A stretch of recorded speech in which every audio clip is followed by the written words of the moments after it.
नमस्कार साथियों, आज देखिएगा प्राइवेट स्कूलों की लूट के खिलाफ आम जनता कमानी चौक पर पहुंची है। और ये कमानी चौक पे पहुंचने का कारण है एक देश एक किताब एक समान फीस के लिए लोग यहाँ पर एकत्रित हुए हैं। और हमारे बीच में बहुत से साथी यहाँ पर पहुँचे हैं जो कि अपनी बात को रखना चाहेंगे। ये कमानी चौक यमुनानगर हरियाणा का दृश्य है और नंदा साहब अपनी बात रखना चाहेंगे। नंदा साहब जी बोलिए, किस लिए आप यहाँ पर आए हैं? तो नमस्कार साथियों, पहले तो मैं धन्यवाद करना चाहूँगा अपने कुछ साथियों का जो हमारे आह्वान करने पे कमानी चौक पे एकत्रित हुए हैं। और बाकी धन्यवाद मैं देना चाहूँगा बाकी यमुनानगर और जगाधरी की मरी हुई जनता का, क्योंकि वो जनता इतनी मर चुकी है, वो अपने बच्चों के लिए आगे नहीं आ सकती है। वो चाहते हैं कि हमारा कोई उस तरह लेके हमारा सिर मूंड दे तो तैयार है, लेकिन कोई बच्चों के लिए उनके बच्चों के लिए आगे आ रहा, उनके बच्चों के भविष्य को उज्जवल करने के लिए आगे आ रहा, तो उसके लिए कोई आगे आने के लिए तैयार नहीं है। उनका बहुत बहुत धन्यवाद।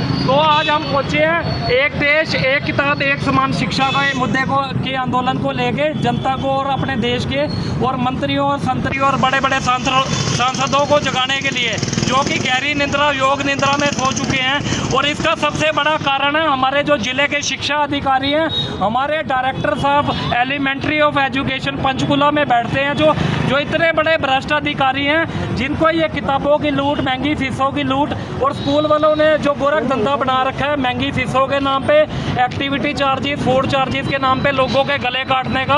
इसमें शिक्षा विभाग है जो इतना बड़ा भ्रष्ट हो चुका है, जो सिर्फ अपना हिस्सा लेने के लिए तो आगे आ जाता है, लेकिन जो बच्चों के साथ खिलवाड़ हो रहा है उसके लिए कोई भी प्रशासनिक अधिकारी, कोई शिक्षा अधिकारी, किसी को भी कोई दिलचस्पी नहीं है। और ना ही जनता को कोई दिलचस्पी है कि वो अपने बच्चों के भविष्य के साथ खिलवाड़ होने से रोक सके।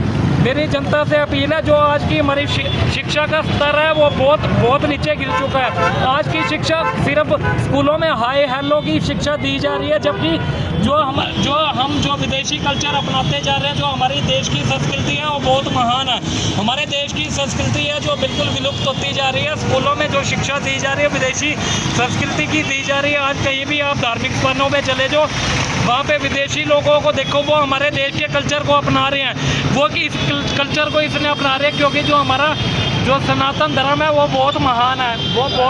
वो हमारी जो आज की साइंस है वो उन्होंने हज़ारों साल पहले इस चीज़ की खोज कर चुके हैं, वो इस चीज़ को मानते हैं। लेकिन जो आजकल की शिक्षा है वो विदेशी शिक्षा है, स्कूलों के अंदर विदेशी शिक्षा पढ़ाई जा रही है और जो हमारा कल्चर है वो कहीं ना कहीं डूबता जा रहा है। तो मेरी जनता से अपील है, ये विदेशियों के चक्कर में पड़ के अपने कल्चर को ना डूबने दे।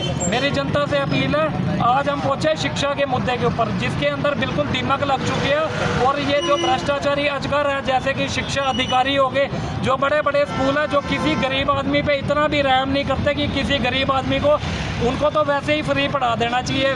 जबकि सरकार की गाइडलाइन है 25% आरक्षण की। 25% आरक्षण में भी इन्होंने घपलेबाजी करी है शिक्षा अधिकारियों के साथ मिलके।